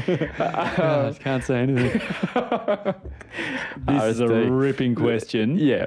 I love this one. I really do. Like, I've heard also things like, they're traity. They've got traits. Yeah. They've got ASD trait. Like, because I've one of my kids is quite anxious, I think, and quite sensitive, right? Same. And you know this. You're around us a lot. And then, like, I hear people go, they've got traits. And you go, what's that? Like, ASD, autistic traits. And you go, okay, so does that mean they are, or like, are they just still really sensitive, or is it anxiety? Like, it's just like, which is why I think like neurodiversity or having a neurodivergent child, I hope I used the term correctly. It's okay. Like, where does it all sit? And then like this parent, like I think another parent, it's like diagnosis grade or whatever. I just want to support them. It's what I've always thought. I'm like, just wherever they sit on this, like, I think of like this spectrum or whatever, is like a plane that's somewhere, like a literal plane. Yeah, and yeah. it's like they sit, they're somewhere Yeah. in there, and like, great, I just want to know what to do. Yeah, beautiful. And that's the idea of the spectrum. There's even really cool research, it's quite old now, from colleagues of mine about how there's 8 spectrums, not just one spectrum, and talking about like socialization as a spectrum and all that kind of stuff. Right. So yeah, it's really important, I think, to think about that. And I think like it's funny, I obviously with my clinical hat on think about traits and like what characteristics of a potential neurodevelopmental diagnosis is this child demonstrating. But it goes back to what I said before. I'm also thinking about what needs are they experiencing that aren't being met. And so that's kind of where the difference sits. So there's a huge overlap in emotional sensitivity, or what we're actually talking about, which is temperament. And we've done that on sensitive kids ages back, Parenthood, movie we have to go back to because there's just too much in it. 8 episodes. Yeah, we were going to do a mini We were going to do a series on it. We were like, this is pretty rude. Yeah. And it's phenomenal. There's just so many kind of archetypal things in that movie. But I went too early with Time Out on that, but because our first step, we're pretty rusty. Or pretty great. We didn't have rust, We had rust and other things, but we were green. But temperament is set. Temperament is set before you're born. We can catch a kid with sensitive temperament before they're a year of age, and that's what this parent is demonstrating. They've clocked it. Yeah, so they've caught that sensitivity in their temperament, because your temperament or emotional sensitivity is really how do you experience the world emotionally and how do you express those emotions. Neurodivergence is about a different way that your brain processes everything, not incoming. just sounds, tastes, feelings, body language, other people, empathy. Like, it's not just how easily you struggle emotionally or have big reactions. Does that make sense? There's an overlap, but they're two different things. It really annoys me that people think that emotionally sensitive kids is just an excuse, because it's a need. And as we know, those kids thrive once they have sensitive, responsive, predictable, consistent relationships and environments. They do really, really, really well. So saying that it's an excuse is pretty awful. I'm also defending myself there in that moment, because I obviously have a sensitive temperament, but it's just a difference. So I think that thinking about them as two different things is really important, but there's a huge overlap. Have I answered that question properly? Yep. Is there any bits of it? No, it's just kind of, they overlap. Like but one is not the other. Yeah, and so think about it as like, say, let's use ADHD. Yeah. So say I've got ADHD and I'm sitting in clinic and I'm either finding it hard to focus on the conversation or I'm disorganized. So I'm less in the kind of hyperactive, just as a thought process. There's a lot of the stuff that I struggle with, as you know, is being disorganized, and I have a lot of challenges because of the world, and my mum was phenomenal, but I have a lot of an experience growing up of getting a hard time because of how disorganized I was. And that still impacts me today. I really struggle with environments that are disorganized, and I really beat myself up when I miss things and be disorganized. What that means is that combined with an emotionally sensitive temperament means that I'm more likely to experience waves of emotional dysregulation because there is a potential, just for the thought experiment, neurodevelopmental component of me that experiences increased difficulty because the world says this is how you should be. You should be organized and you should be able to tolerate. It's a bit like there's a beautiful book that was written a long time ago. Hold on. So it's less external environment that will see you wave up and down. It could just be something that just goes off in you a little bit. Yeah. Whereas a sensitive kid reacts to a sensitive environment or something. They've picked up on something that's actually happened. Yeah. So it's their brain getting flooded. They get flooded, but it is driven by something. It's not just it's just turned on out of nowhere. Yeah, whereas being a neurodivergent individual in a world that means that you're more likely to experience failure, frustration, errors, mistakes, tripping up. Do you know what I mean? Yeah. It's we talked about one of the parents said that dyspraxia, that's motor coordination stuff. If the world, every surface was unstable and you were tripping over all the time and no one else was, you would be more likely to have emotional dysregulation if you have a sensitive temperament. Yeah. Some people, as you know, can just roll through that stuff. Yeah. They're just it's cool. Annalise is like that. She can just it can be chaos and she's like, it's sweet, we'll figure it out. Whereas I'm overwhelmed and all that stuff. And there's a beautiful book written for a long time ago, The Curious Incident of the Dog at Midnight, I think it is. I should remember the author. It's terrible of me. I just didn't know I was going to mention it. And it talks about how this boy, who isn't stated as being on the spectrum, but talks about this boy's, how good his day is determined by how many red cars he sees on the way to school. Right. And I'm often, my day and how I am is often determined by my ride into the hospital. If I have one person that says hi or hey, how you going? Or just does something nice and does a gesture to someone else in front of me, it puts me in the best mood. If someone does some minor, tiny thing where they'll cut in front of someone else ahead of me or be rude or something like this, this. Yeah. Cyclist screamed at Annalise the other day. Yep. Didn't know that I was there. I spent the next 2 days thinking about it. I'd speak to you about it 2 days later and say, what would you have done, mate? This guy just screamed at Annalise in the car, completely inappropriately because he just saw a woman with kids. And I took everything in me not to say anything. And now I feel like I've done the wrong thing.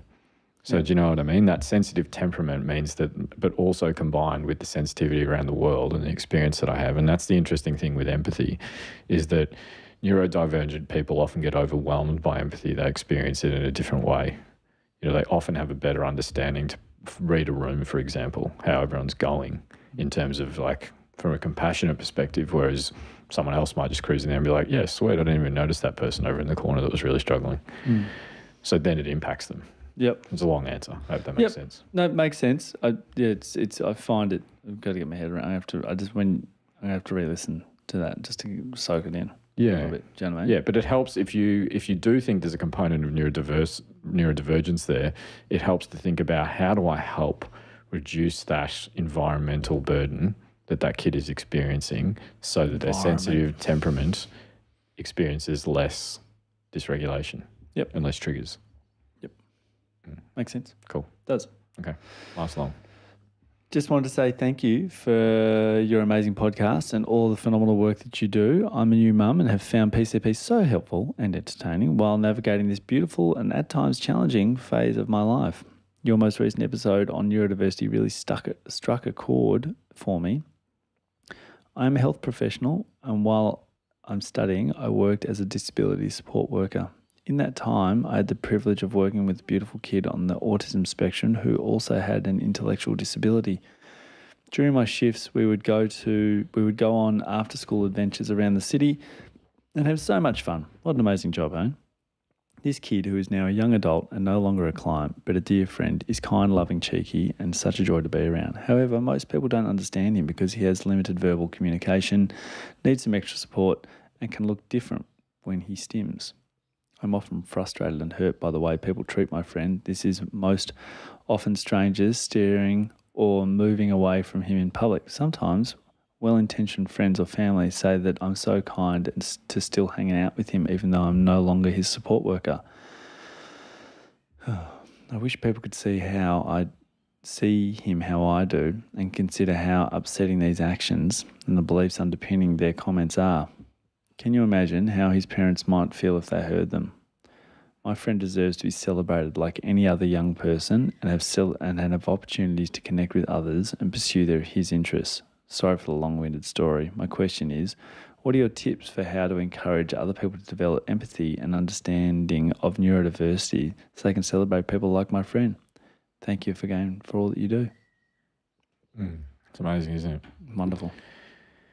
Yeah, so it's interesting. I was thinking about that long question and what we do in clinic is thinking about like a strengths-based approach of like we're putting out some new content with other professionals as well that's coming soon and thinking about like what are you good at and what do you like.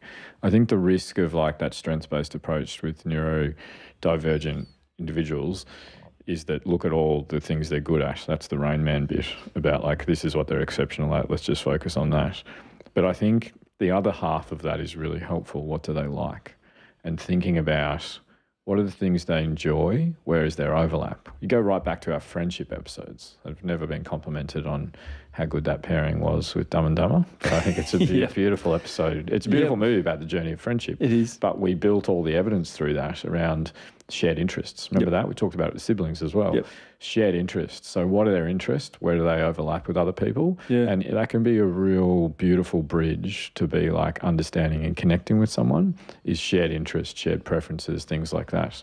And so thinking about that instead of like, how do we tell them that you're being mean, or call out that's really harmful, like which I think has a place. But I think that people are much more likely to experience behavioural change if they see this good feeling about it. They're into that, so am I. Like, that's really cool. Like whatever it is. And that's the beautiful thing about leaving high school is that, I'm still stuck in this a bit. Like I went through high school and was like, it's cool to snowboard, it's cool to surf, it's cool to skateboard. And then you get out of high school and you realise there's all these people that are really into these like niche things like Dungeons and Dragons or certain card games, and they get to be themselves, connect with themselves and be around people that celebrate their interests. Do you know what I mean? So I think a lot of that, there's a really beautiful thing, just lighthearted, because I know some heavy stuff is coming in the reflections in the final bits of advice. I think it's really important professionally if you work in this space to do work in these roles.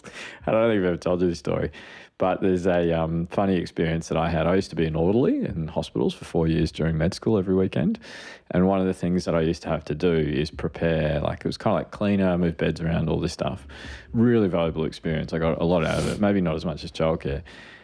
But I've got an okay bedside manner, and I reckon I can pinpoint exactly where I learnt it, which was when before you get ready for cardiac surgery, for having open heart surgery, as a often older man, you have to get your body ready for taking veins out of certain places, which includes being completely shaved. Oh, right.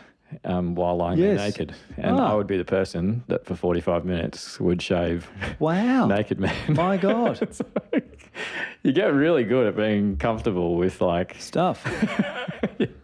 Lots of different stuff. But it was this, but it just made me think about that person and how they'll be a better professional in that space because they've actually experienced the life of someone. And so I had this like experience of like really awkward social patient, time sitting with each other. And I can kind of, I actually genuinely think, as funny as it is, that I benefited from that time of like, just sitting there with someone I'd never met, walking in the room with a shaver and being like, hey, I'm Billy.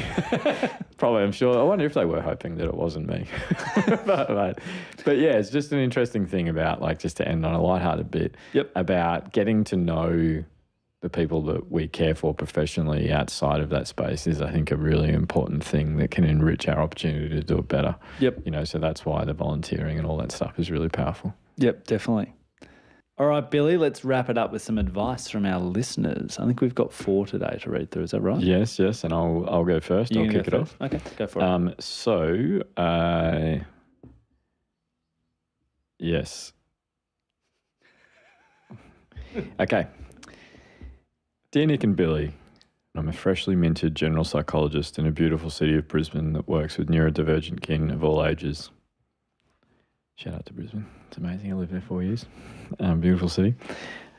I'm a neurodivergent myself. ADHD and long-standing suspicion of autism as well. And was so excited to listen to this episode. I've been listening since the Interstellar and Love episode and have been following diligently ever since. Your pod is absolutely an incredible resource that I recommend to so many parents, and I had to share my thoughts after hearing this episode. As a psychologist that works with ND kids, I could tell you about all the strategies that work best, from building emotional regulation through interoceptive awareness to developing a person's sense of confidence and identity through engagement in special interests, but those recommendations are not my highest. For those parents with children that are quirky, weird, eccentric, or old souls that are wondering whether to get their child diagnosed, please seek it out.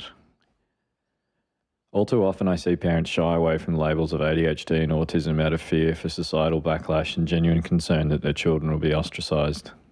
As a neurodivergent person myself, I know firsthand the damage that can come from living life without support and self-compassion, and I see it every day in clinic where children as young as 5 will hold such negative views of themselves and their brains. While parents hesitate to label, what they fail to remember is that their kids get labelled every day. Noisy, weird, annoying, know-it-all, oppositional, disruptive, crazy, difficult. Throughout my own diagnosis, I learned a beautiful quote. It's better to know you're a normal zebra than a weird horse. How beautiful to belong despite the differences you have. The most rewarding aspect of being an openly ND, self-disclosing psychologist is seeing kids, teens and adults find sanctuary in my therapeutic space, not because of any particularly amazing therapeutic strategy or techniques, but because they're being heard and understood by someone that understands them right back. I adore my work and take so much pride in being the light for so many who have felt lost, misunderstood, isolated and forgotten. Absolutely love the pod and the hope and wisdom that continue to spread through those that need it most. Signed, a no longer lost zebra. It's beautiful, isn't it? It's nice. Yeah. Yeah, I actually just reminded me, I saw probably one of my best experiences this week was a kid who's still pretty lost. Teenager, like pretty much at adult age, but I've seen him for a while and really struggling, and he came into the clinic high on drugs. Right. And really distressed. And he was just so dysregulated but upset. Neurodivergent kid who's kind of had a lot of trauma, kicked out of school, all that stuff. And he was just so overwhelmed and sad because he's like, one of my mates is missing. He's been gone for 2 weeks. He's in with the wrong crowd. And I'm really worried something's gone wrong. And he's just pouring his eyes out saying this. And he's like, my other 2 mates are in jail and they're on long stretches. And I don't know if I can go without them, like without seeing them.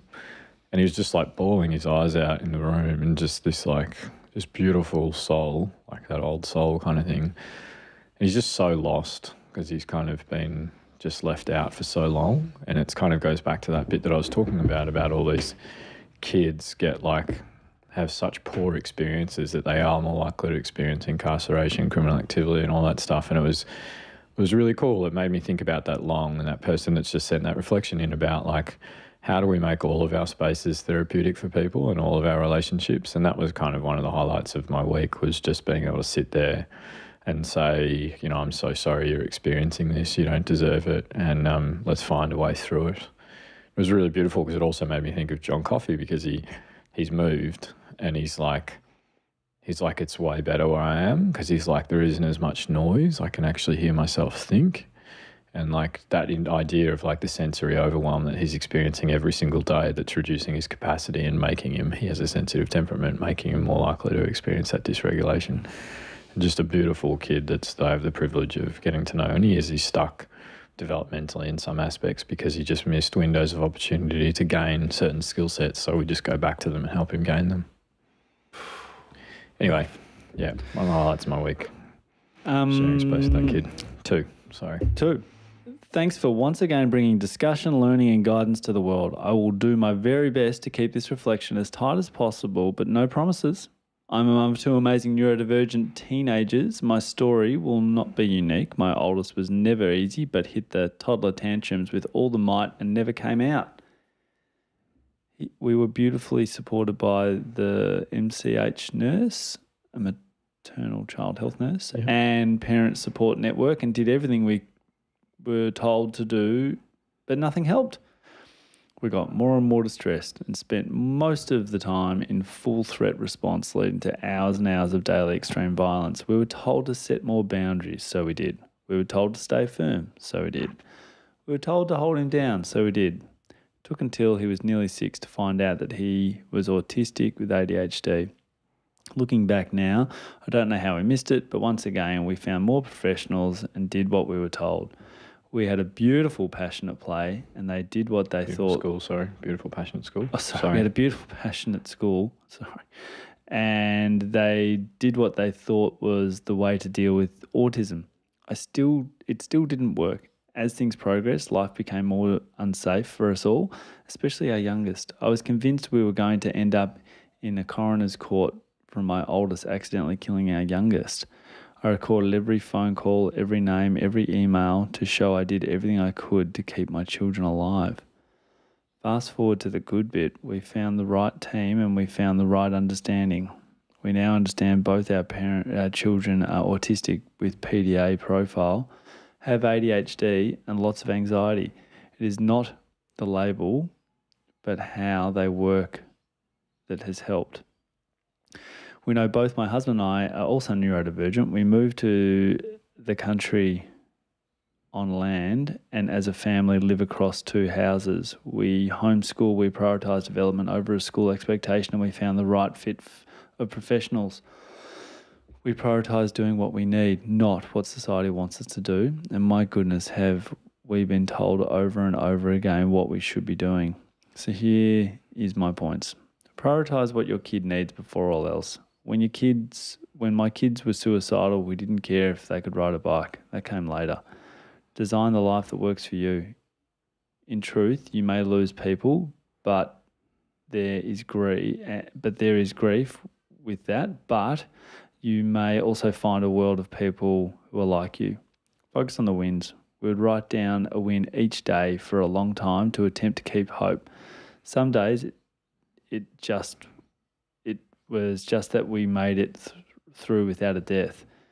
That's okay, because other days it might have been that someone smiled, which was beyond a good day.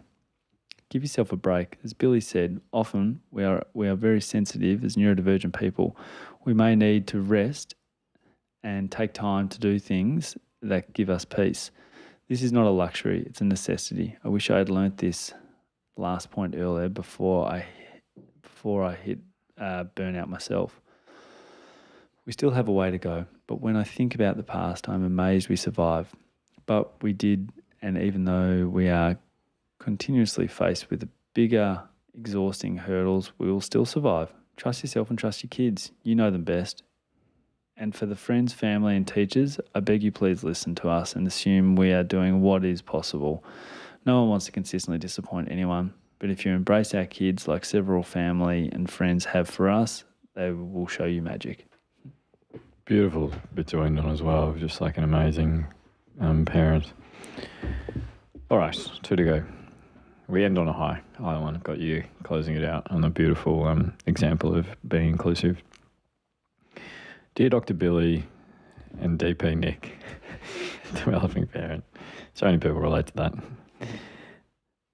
I do love the Hi Nick and Billy, but wanted to acknowledge how I also love the developing parent Nick. It's so relatable. I'm a developing grandparent. I started listening after I'd heard Dr. Billy on the Imperfects, I think. I brought the book as soon as it came out and a copy for my daughter-in-law, my grandy's mum, and a childcare educator. I promote your podcast wherever I can without being pushy and chime in on my thoughts, experience and learnings while listening to each session. I really appreciate what you're doing to progress child and adolescent health. through this podcast and community.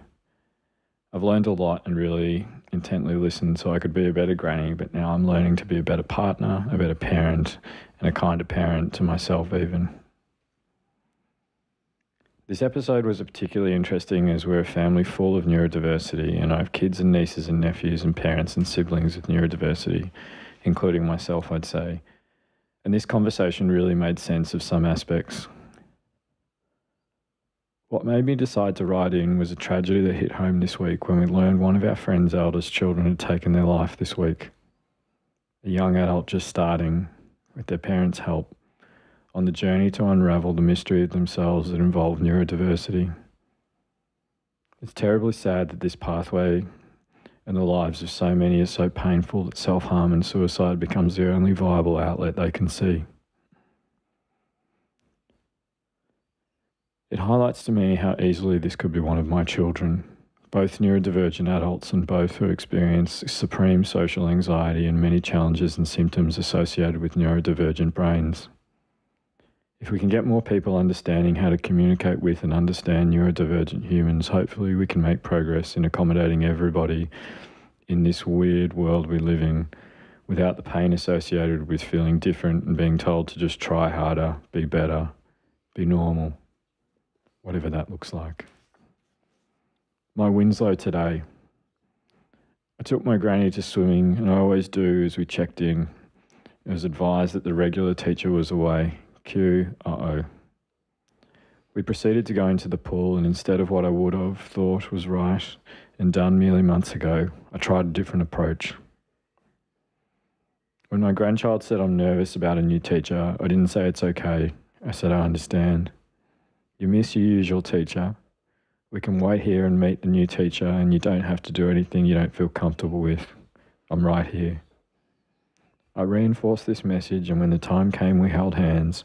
I told the teacher E was anxious without their teacher of 2 years, and that I would be here if E didn't want to proceed, but she was going to sit on the edge for now. I was super proud of how E edged her way into the lesson and fully engaged, watching for her grandparents proudly cheering as she did all the tasks in the class, but without coercion, with her own commitment. Thanks for the support and framework to drop the demand and increase the support to give them satisfaction and sense of accomplishment. Without this, I may have thought it was in the best interest to brave a new environment and just get in the pool. Turns out with the right support, they worked that out for themselves after safely assessing and feeling okay in the environment. It was also an opportunity to speak to our grandchild number 2 and to show them how my learning had shaped this event and how when they expressed they were anxious, it was important not to say it's okay, because it's not okay for them, and to acknowledge that and support them in their approach and change in the way of feeling safe for them. Thank you both and your families for your hard work and building a wonderful community. Whew.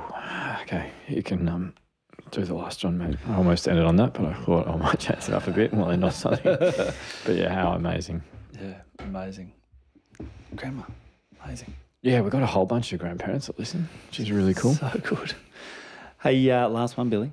Hi, Billy and Nick. Just wanted to start by saying how much I admire everything you're doing with the podcast and beyond. Your work is genuinely changing lives now and for the future. It's such a powerful ripple effect you're creating, and it's felt far and wide. I wanted to share something that really moved me recently. My husband and I took our 2 little ones, 3 and 5, to a relaxed performance of Beauty and the Beast at the main theatre here in Adelaide. As a present and also as a parent and also as an educator, I found it to be a deeply eye-opening experience in terms of what true inclusion can look like for neurodivergent individuals and their families. The theatre had gone above and beyond. Quiet rooms were set up, QR codes linked to visual communication boards, and there were beautifully detailed explanations of the plot, characters and special effects to come. Before the show began, Autism South Australia, among others, took the stage to walk us through what to expect, even allowing the actors to introduce themselves, which gave the audience a gentle behind-the-scenes look that helped make the performance feel safer and more accessible. They demonstrated the special effects and introduced a coloured light system to signal when potentially intense moments were approaching. Volunteers were positioned throughout the theatre to offer support, and house lights stayed gently dimmed rather than going fully dark. In their opening remarks, the host warmly encouraged everyone to stim, move, vocalise, whatever they needed to do to feel comfortable and truly enjoy the show. It was honestly such a beautiful, heartwarming, hopeful reminder of how inclusive the world can be. So many families were able to have an experience that they might not have otherwise been possible. I figured you might appreciate hearing about it, really aligned with so many of the themes you speak about passionately. Like you said in your episode, it is the world that is the disability, not those who are neurodivergent. That was so cool. Very cool. God, I wonder if we do that here. Yeah, it'd be great. That'd be great. That's what I mean. The advocacy groups are amazing. Yeah. Cool. So there's going to be another one. Feel free to, there's still questions coming in, heaps of them this morning even. Feel free to keep sending them in. They'll keep being read. It's a real privilege to have those coming through. We will come back and do it again. Yes. And yeah, thanks, mate, for going on that journey. Loving it. It's always a pleasure. I can't wait to re-listen to this one. There's a couple of key takeaways for me, particularly around the sensitivity of kids, which I'll take with me, which will be awesome. Billy, thank you so much. A lot of work went into that one. It looks like it's going to be a lot of one in the part 3 as well. I do love a part 3. You do. Called it. I wanted one for the conflict resolution, but I think I just... I can tell when they're going to be big. Yeah. This is a big one. Awesome. Guys, thanks very much. Keep sending your messages through. You might get into the part 3 if you didn't get into the part 2, but enjoy the episode. Hey, don't let your mother smell that beer on your breath. She'll take it out on me. I don't want to see you again for the rest of my whole life. I don't want to see anybody else either. Who is your daddy and what does he do? Just use your best judgment. We trust you.